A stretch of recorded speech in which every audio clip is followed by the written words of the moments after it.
Bakı Avrasiya Universitetində 8 noyabr Zəfər gününə həsr olunmuş tədbir keçirilib. Əvvəlcə ümummilli lider Heydər Əliyevin büstü önünə gül dəstələri qoyulub, Ulu Öndərin xatirəsi anılıb. Tədbir dövlət himni və şəhidlərin xatirəsinin bir dəqiqəlik sükutla yad edilməsi ilə başlanıb.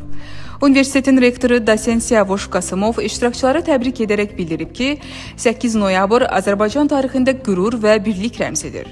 O vurğulayıb ki, bu zəfər xalqımızın iradəsi, igid oğullarımızın qəhrəmanlığı və Prezident Ali Baş Komandan İlham Əliyevin rəhbərliyi sayəsində qazanılıb.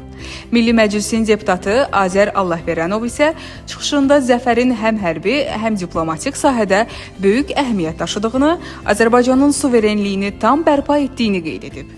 Tədbirdə şəhid ailələri, qazilər və universitetin müəllimləri çıxış edərək Zəfər gününün milli həmrəyliyin və vətənpərvərliyin simvolu olduğunu vurğulayıblar.